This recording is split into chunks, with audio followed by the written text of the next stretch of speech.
Kita sering banget ya dengar kalau Ramadan itu bulannya Al-Quran.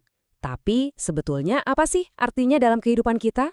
Menurut sumber yang kita bedah kali ini, Al-Quran itu bukan cuma kitab suci yang dibaca, tapi lebih dari itu. Sebuah cetak biru, sebuah blueprint lengkap untuk meraih kembali kejayaan. Yuk kita telusuri bareng-bareng argumen menarik ini. Oke, jadi kita mau bahas apa aja nih? Pertama, kita akan lihat janji kejayaan yang katanya ada di dalam Al-Quran. Terus, kita akan cek paradoks yang terjadi di masyarakat kita sekarang. Setelah itu, kita dalami kenapa Al-Quran disebut sebagai cetak biru yang terjaga, gimana ia dilihat sebagai sistem yang super lengkap, dan yang terakhir, jalan ke depan seperti apa yang ditawarkan. Yuk, kita mulai dari bagian pertama, janji kejayaan. Kita coba pahami dulu. Kenapa sih sumber ini menempatkan Al-Quran di posisi yang begitu tinggi dan istimewa? Nah, dasar argumen dari sumber yang kita bahas ini sebetulnya berakar kuat di ayat ini. Ayat ini secara langsung mengaitkan turunnya Al-Quran dengan bulan suci Ramadan yang memberikannya status yang luar biasa spesial. Jadi gini, menurut tulisan ini, momen turunnya Al-Quran yang super istimewa ini di bulan Ramadan, di malam Lailatul Qadar, bukan tanpa makna. Ini seolah-olah jadi penegas perannya sebagai sumber utama kejayaan umat manusia. Kalau diterapkan, umat akan jaya. Sebaliknya, kalau ditinggalkan, ya mereka akan terpuruk. Nah, disinilah mulai menarik. Ada sebuah paradoks besar yang disorot oleh sumber ini. Adanya jurang antara janji mulia dalam Al-Quran dengan kenyataan pahit yang dihadapi umat saat ini. Ini dia pertanyaan krusialnya.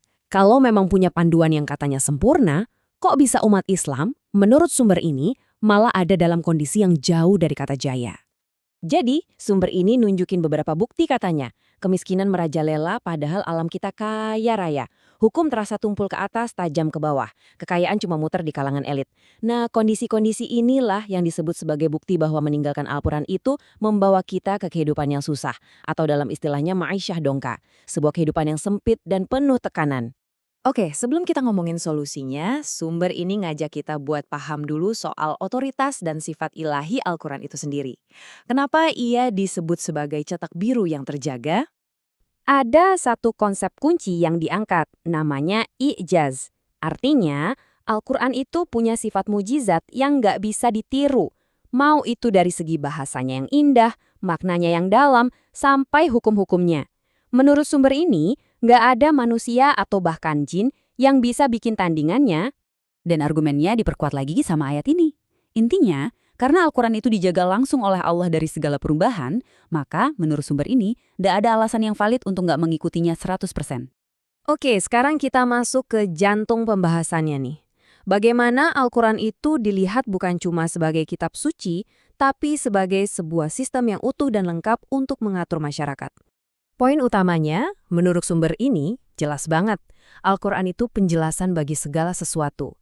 Jadi bukan cuma mengatur ibadah pribadi kayak sholat dan puasa, tapi juga punya prinsip buat ekonomi, hukum, sampai cara bernegara.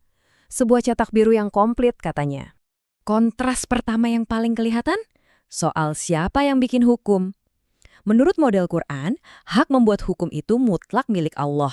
Tapi dalam realitas sekarang, kata sumber ini, wewenang itu justru dipegang oleh manusia lewat pemerintah dan DPR.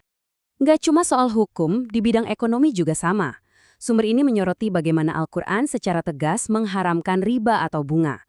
Tapi dalam sistem saat ini, riba justru dilegalkan dan bahkan negara menjadi pelaku utamanya. Dan biar lebih kebayang, sumber ini ngasih angka. Coba bayangin, 500 triliun. Itu menurut mereka adalah biaya yang harus ditanggung negara setiap tahunnya cuma buat bayar bunga utang. Ini dianggap sebagai konsekuensi langsung dari sistem yang berjalan sekarang. Terakhir, soal kekayaan dan sumber daya alam. Prinsip Quran itu jelas, kekayaan nggak boleh cuma berputar di kalangan orang kaya aja.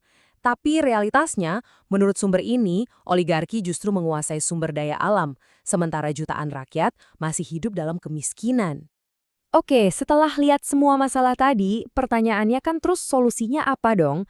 Resep apa yang ditawarkan oleh sumber ini untuk keluar dari semua masalah itu? Nah, untuk solusinya, sumber ini merujuk ke perkataan Nabi Muhammad atau yang kita kenal sebagai hadis.